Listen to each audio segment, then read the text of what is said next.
Hello guys, कैसे हो आप लोग। आई होप आप लोग बहुत अच्छे होंगे। मैं भी बहुत अच्छी हूँ। टाइटल से पता चल गया होगा आज किस टॉपिक पे बात करने वाले हैं। तो इस वीडियो पर ये जानते हुए भी आपने क्लिक किया है तो मैं मान के चल रही हूँ कि आप बहुत परेशान हैं और आपको सॉल्यूशन ढूंढना है। आप उस जर्नी पे निकल पड़े हैं जो आपने कभी नहीं सोचा था। डोंट वरी, मैं आपके साथ हूँ। इसलिए मैं ये वीडियो लेकर के आई हूँ सो दैट कि आप अपने आप को अकेला फील नहीं करो। और आपको कोई प्रॉब्लम है या कुछ स्पेशल आप जानना चाहते हो तो आप विदाउट आइडेंटिटी रिवील किए हुए आप मुझे इंस्टाग्राम पे मैसेज कर सकते हो। मैं ट्राई करूँगी हेल्प करने का। और एक चीज़ मैं बताना चाहूँगी, ये वीडियो बिल्कुल भी मेरे एक्सपीरियंस पे बेस्ड नहीं है, बट ऐसे मैं बहुत लोगों से मिली हूँ जिन्होंने मुझसे अपना एक्सपीरियंस शेयर किया है।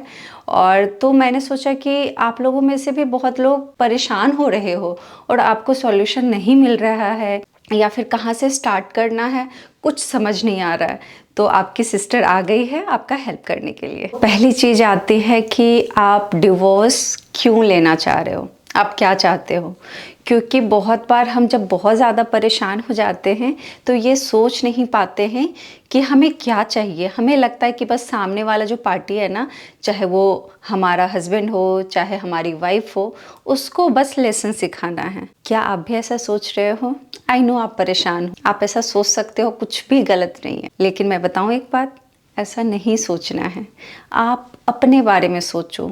जो आप डिसीजन लेने का सोच रहे हो उसके बाद आपका क्या होगा, आपके बेटरमेंट के लिए है, आपके अच्छे के लिए है, या फिर सिर्फ आप इसलिए ये सब करना चाह रहे हो ताकि सामने वाले को लेसन सिखाना है।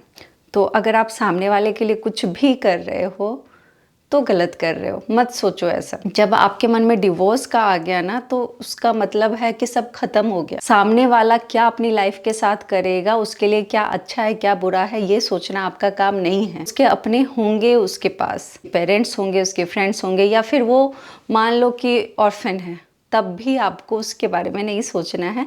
आपको अपने बारे में सोचना है, आपके अपने पीस के बारे में सोचना है। पीस का एक प्राइस होता है जो कि आप पे करोगे इस चीज़ से। बट इसका मतलब ये नहीं है कि आपको ये सोचना है कि अच्छा उसने 2 बार ऐसा कुछ मेरे साथ किया है, 5 बार बोल के उसको पनिश करवाएंगे या फिर उसको शेम करवाएंगे सोसाइटी में। तो ये सब बिल्कुल नहीं सोचना है। आई नो आप ये नहीं सुनना चाह रहे थे, आपका टाइम वेस्ट हो रहा है, आपको सॉल्यूशन चाहिए क्योंकि आप परेशान हो। मुझे पता है आप परेशान हो, फिर भी मैं ये बातें बोल रही हूँ कि डिवोर्स का जब आप सोचते हो ना, उससे पहले कौन कौन सी ऐसी चीज़ें जो आपको कंसीडर करना है। तो पहला मैंने बता दिया कि आपका इंटेंशन क्या है, उस पर आपको अडिग रहना है। आपका इंटेंशन क्या है, और इंटेंशन हमेशा आपका अच्छा होना चाहिए। सामने वाले को शेम करना है या फिर उसको पनिशमेंट दिलवाना है या फिर उसका जॉब, उसके पास अच्छी जॉब है वो ख़राब कर देना, सोसाइटी में उसका नाम है वो ख़राब कर देना, ये सब इंटेंशन है।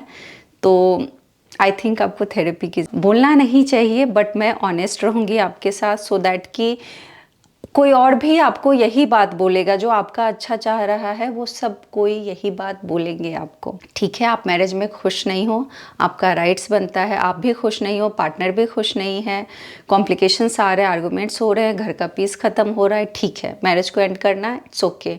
बट नेमिंग शेमिंग या फिर किसी ने 2 बार कुछ किया 10 बार बोल देना, ये गलत है। कोई भी पार्टी कर रहा हो, चाहे हस्बैंड के साइड से हो रहा है या फिर वाइफ के साइड से हो रहा है, दोनों गलत है। वो उसकी तरफ आगे बढ़ने से पहले आपको कपल थेरेपी ज़रूर कंसीडर करना चाहिए। ये मैं क्यों बोल रही हूँ, क्योंकि आपका जो पर्सपेक्टिव है, क्योंकि हस्बैंड को भी लगता है वो सही है, वाइफ को भी लगता है वो सही है, तो आपको रियलाइज़ ही नहीं होता, कोई बता ही नहीं रहा है कि कहाँ मिस्टेक्स हो रहे हैं। कई बार इतने ज़्यादा हम हाइपर हो जाते हैं कि सामने वाले की बात सुनना ही नहीं चाहते, सामने वाले का पॉइंट ऑफ व्यू हमको समझना ही नहीं है। और कहीं ना कहीं दोनों अपनी अपनी जगह पे थोड़े सही होते हैं, थोड़े गलत होते हैं, दोनों ही। तो कपल थेरेपी में क्या होगा कि आपको थोड़ा सा आइडिया मिलेगा। कोई मीडिएटर है जो न्यूट्रल है, दोनों की बातें सुन रहा है, और वो सिर्फ सुनेंगे। ऐसा नहीं है कोई मेडिकल कोई एडवाइस आपको दे देंगे, ऐसा बिल्कुल भी नहीं होता।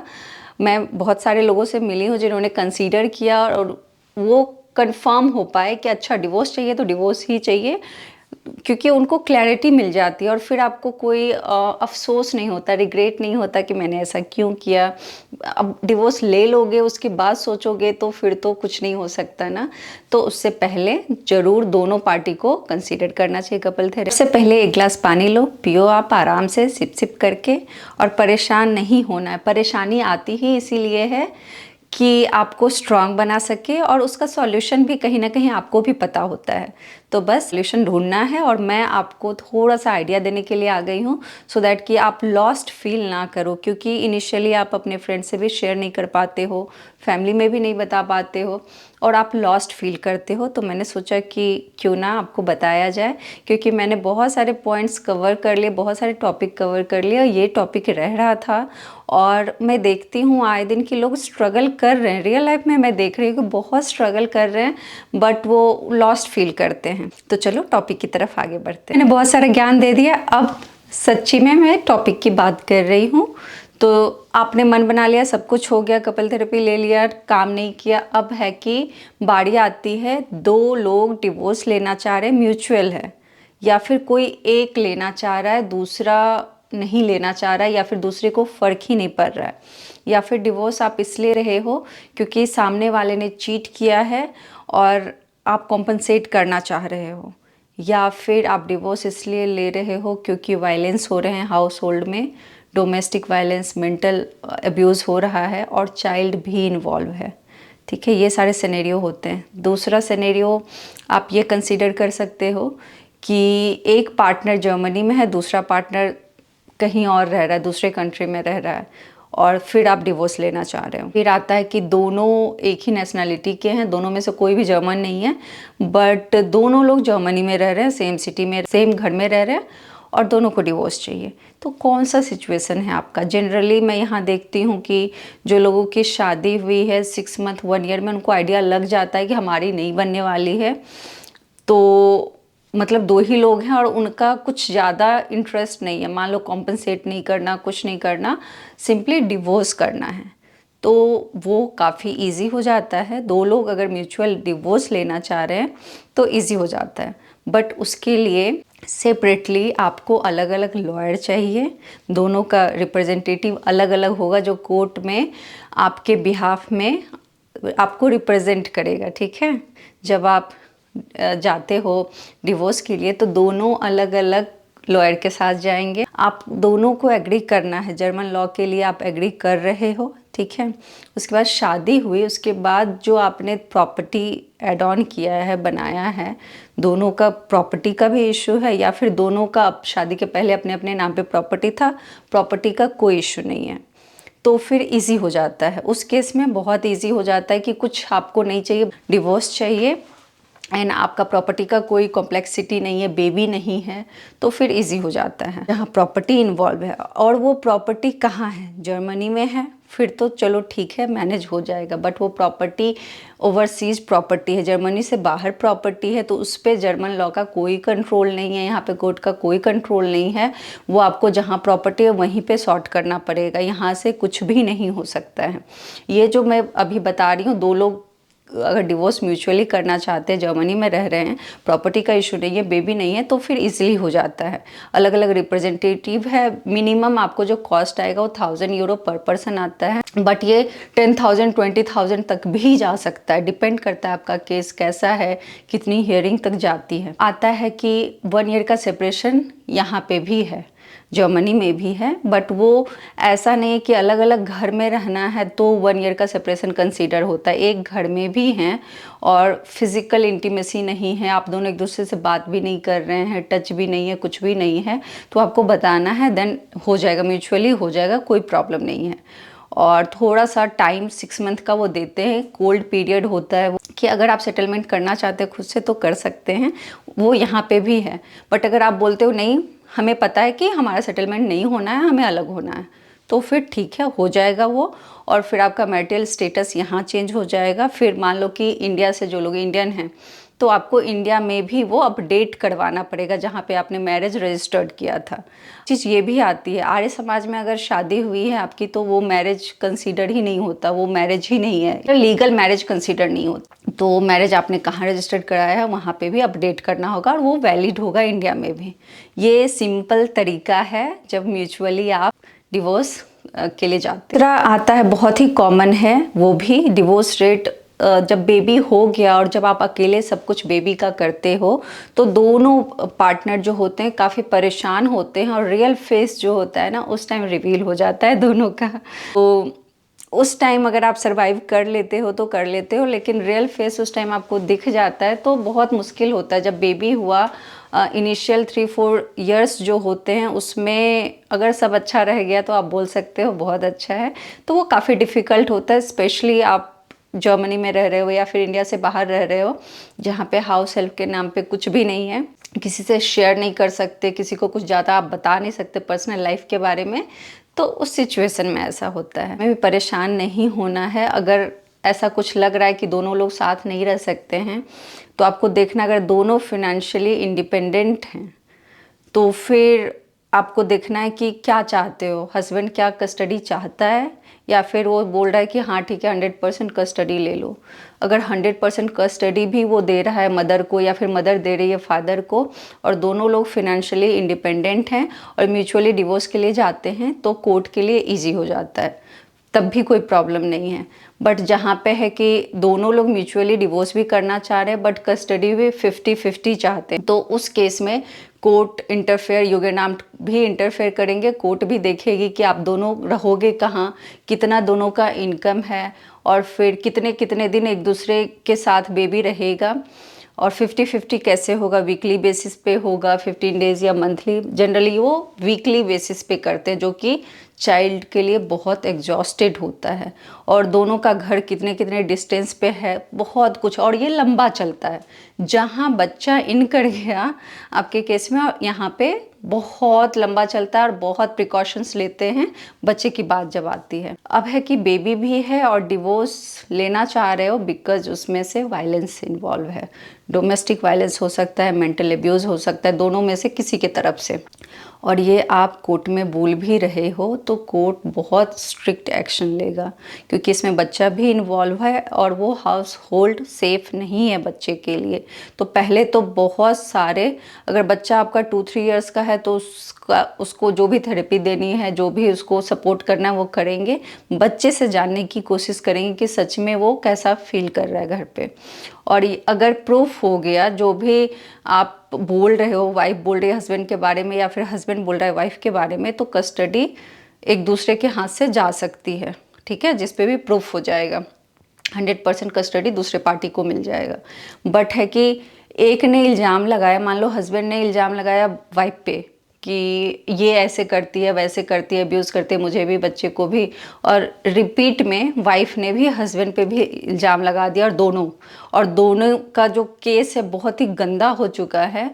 और फिर कोर्ट को ये समझ में, युगेनाम को हो जाता है कि आपने बेबी को पैदा तो कर दिया है लेकिन पेरेंटिंग आपसे हो नहीं पा रही है क्योंकि आप दोनों आपस में ही उलझ रहे हो। तो उस सिचुएशन में आप कस्टडी दोनों लोग लूज़ कर सकते हो बेबी का, और दोनों को इक्वली मिलने का टाइम मिलेगा बेबी से, और बेबी किसी और फैमिली में रेज होगा। सो आपको ये माइंड में रखना, ऐसा कुछ सिनेरियो है जिसमें से बच्चा भी आपका 2-3 इयर्स का है और फिज़िकल वायलेंस हो रहा है, डोमेस्टिक वायलेंस हो रहा है या फिर मेंटली आप अब्यूज़ हो रहे हो, और दोनों तरफ से, कम ज़्यादा नहीं होता। मान लो किसी ने 100% अब्यूज़ किया है और आप रिटर्न में 80% कर रहे हो, 60% कर रहे हो, तो कम ज़्यादा नहीं होता है। अब्यूज़ होता है। वायलेंस होता है, एक थप्पड़ मारो या मर्डर ही कर दो, वायलेंस है, बच्चे के सामने में हो रहा है। तो उस सिचुएशन में मैं एडवाइस करूँगी फिर भी आपको डिवोर्स तो लेना है क्योंकि ऐसे सिचुएशन में साथ रहना तो बहुत ही डेंजरस है, सबके लिए डेंजरस है। तो आप इंडिया में जाओ, वहाँ फाइल करो। और स्पेशली मैं, जो लोग भी फिनेंशियली इंडिपेंडेंट नहीं हैं उनको मैं बोलूँगी कि अगर आप घर में बताते भी हो कि हाँ मैं खुश नहीं हूँ, डिवोर्स लेना है, और सामने से आपको ये रिस्पॉन्ड मिलता है कि ठीक है मैनेज करो, हो जाता है, एडजस्ट करो, तो आपको हक से बोलना, करना ही पड़ेगा हेल्प। आप मेरे मम्मी पापा हैं, भाई हैं, करो हेल्प, करना ही पड़ेगा, आपको धरना देना है। मैं बता रही हूँ, क्योंकि अगर जब आप बोलते हो शादी नहीं करनी है तब तो वो लोग बहुत बोलते हैं कर लो कर लो कर लो। जब आपको साथ नहीं रहना है और आपको लग गया है और वायलेंस इन्वॉल्व हो रहा है, मेंटल पीस आपका जा रहा है, अपने लिए फाइट करो, अपने पेरेंट्स से फाइट करो, अपने सिबलिंग से फाइट करो कि सपोर्ट आपको चाहिए तो चाहिए, अपना सपोर्ट आप लो, उनसे लो सपोर्ट, और इंडिया में करो। और ट्राई करो कि नेम एंड शेम नहीं करना है जब बेबी इन्वॉल्व है, हर चीज़ है, क्योंकि कल कोई बच्चा बड़ा होगा, भले ही सामने वाला पार्टनर जो भी वाइफ या हस्बैंड बहुत ही बुरा हो, ठीक है, लेकिन नेम एंड शेम नहीं करना। आपको रिलेशनशिप एंड करना है, मैरिज एंड करना है और लाइफ में हील करना है। मैं ये नहीं बोलूँगी कि लाइफ को फिर से स्टार्ट करना है, नहीं, वो तो सुसाइड करना हुआ। अगर एक मैरिज से निकल के दूसरे रिलेशनशिप में आप जंप कर रहे हो तो वो सुसाइड हुआ, दूसरी बार भी वही होगा। तो इट्स बेटर कि पहले आप हील करो। हील करने में 5 इयर्स लग सकते हैं, 5 मंथ्स लग सकते हैं, या फिर पूरी लाइफ लग सकती है। तो हील करना है आपको, उसके बाद सोचना है लाइफ में। रिलेशनशिप के बारे में तो बहुत ही बाद में सोचना है, वो सोचना ही नहीं है अभी। अभी आपको अपने पीस को देखना है, उसके लिए जो बन पड़े करो, और फाइट अपने लोगों से करो, अपने घर वालों से करो, अपने सिबलिंग से करो, बट नेम एंड शेम में हस्बैंड या फिर वाइफ या उसके फैमिली पे इल्ज़ाम मत लगाओ। क्योंकि अगर बच्चा इन्वॉल्व है, बच्चा नहीं भी इन्वॉल्व है, तो भी दोनों पार्टी अगर डिवोर्स के लिए गए हो तो पीसफुली डिवोर्स करो। अब बारी आती है एलिमनी की, तो ये बहुत ही बड़ा टॉपिक है और मुझे नहीं लगता कि मैं कैपेबल हूँ बोलने के लिए।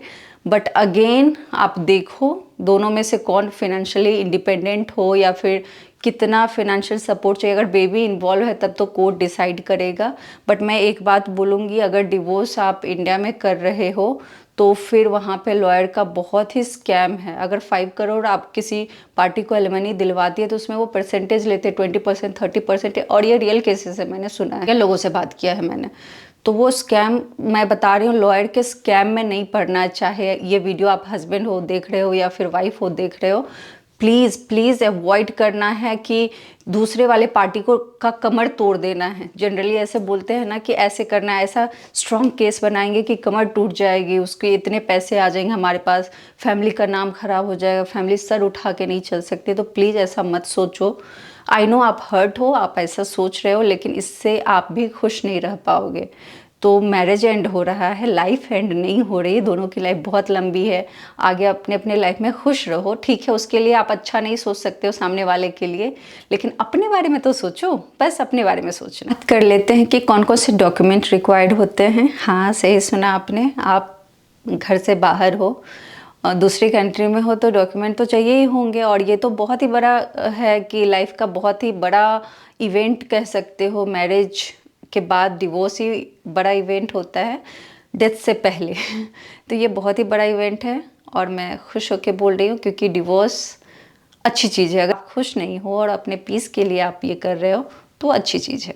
तो अब बात कर लेते हैं कौन कौन से डॉक्यूमेंट रिक्वायर्ड होते हैं। तो पहले मैरिज सर्टिफिकेट रिक्वायर्ड होता है दोनों पार्टीज़ का, फिर बर्थ सर्टिफिकेट रिक्वायर्ड होता है दोनों का, पासपोर्ट ऑफ कोर्स पासपोर्ट भी रिक्वायर्ड होता है, और जितना हो सके ना सारे डॉक्यूमेंट आप ट्रांसलेटेड रखो, जर्मन में रखो, सो दैट कि जब पिटिशन फाइल करोगे डिवोर्स के लिए तो इजी हो जाए। देन आता है इनकम स्टेटमेंट, दोनों का देना होता है, दोनों ने जो भी अर्न किया है वो सबमिट करना होता है। और फिर आता है कि जो भी डेब्ट्स है, मान लो कई बार आप लोन लेते हो दोनों में से किसी ने, या फिर दोनों ने लिया है, या फिर जो भी एसेट्स है, कई बार दोनों मिलके घर खरीदते हैं या कुछ भी, जो भी दोनों लोगों का है पूरा स्टेटमेंट देना होगा। इन केस आपको लग रहा है कि इंडियन लॉयर चाहिए तो मेरे पास कॉन्टैक्ट है, और आप अपनी आइडेंटिटी रिवील नहीं करना चाहते हो तो इंस्टाग्राम पे मेरा अकाउंट प्राइवेट है, बट स्टिल मैं सारे मैसेजेस चेक करती हूँ, वहाँ पे आप मुझसे पूछ सकते हो।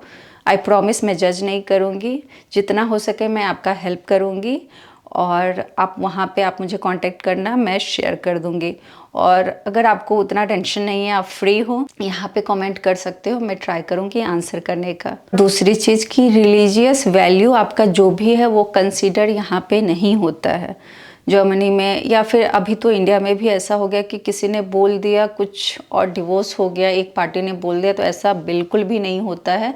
किसी भी रीज़न, कैसा भी कितना भी बड़ा रीज़न हो, बट वो रिलीजियस रीज़न है तो उसके कारण डिवोर्स नहीं हो सकता, और उसको कोर्ट वैल्यू नहीं करती, उस बात की कोई अहमियत नहीं है। ये वीडियो बहुत ही लंबा हो रहा है, बट बहुत सारे इसमें ब्रॉड रूल्स हैं। तो अभी मैं ओवरऑल आपको समझा दी, बट अगर बच्चा इन्वॉल्व है और एक पेरेंट आप जर्मनी से बाहर मूव करना चाहते हो या फिर बच्चा को लेकर के जाना चाहते हो स्टडी के लिए ये वो, तो वो बहुत वास्ट जाता है और वो लॉयर हमेशा आपको लॉयर की ज़रूरत पड़ेगी और कोर्ट डिसाइड करेगा। बिना एक पेरेंट को इन्फॉर्म किए आप दूसरे बच्चे के अपने बच्चे के साथ कुछ भी नहीं कर सकते, ठीक है। और आपको फुल कस्टडी मिलने का मतलब ये नहीं हुआ कि आप कुछ भी उसके लिए डिसाइड करोगे और दूसरे पेरेंट को आप नहीं बताओगे। हमेशा इन्फॉर्म करना, उसकी मर्जी होना ज़रूरी है। बिना उसकी मर्जी के इवन आप जर्मनी से भी बाहर लेके जाते हो तो वो किडनैप का केस कर सकता है। यस, भले ही आप माँ हो बट आप पे भी किडनैपिंग का केस हो सकता है। यूजुअली इंडियन पेरेंट में ऐसा होता है, फाइट हुआ हम लेके इंडिया चले जाएंगे। तो अगर दोनों लोग फाइट कर रहे हो तो बता के, हर चीज़ बता के करो। मुझे लगता है कि ठीक है, कितनी भी फाइट हो रही है एट द एंड हम इंसान हैं, इंसानियत नहीं खोना है और बच्चे के लिए जो बेस्ट है या फिर हमारे लिए जो बेस्ट है वो करना है। उसको ऐसा कोई ट्रॉमा नहीं, बच्चे को कोई ट्रॉमा नहीं देना है, साथ के साथ सामने वाले पार्टनर को भी कोई ट्रॉमा नहीं देना है। मैरिज ही एंड हो रहा है, लाइफ एंड नहीं हो रही है। तो हर चीज़ मैंने अगेन बताया, बहुत ह्यूज टॉपिक है ये। अभी मैंने ओवरऑल सिनेरियो दे दिया। अगर कोई क्वेश्चन है आप कमेंट में करना, मैं फिर से बता दूंगी। बट अभी मुझे लगता है वीडियो को बहुत ज़्यादा लंबा नहीं करते हैं। चलो मिलते हैं नेक्स्ट वीडियो में, तब तक के लिए अपना ध्यान रखना, खुश रहना, बाय बाय।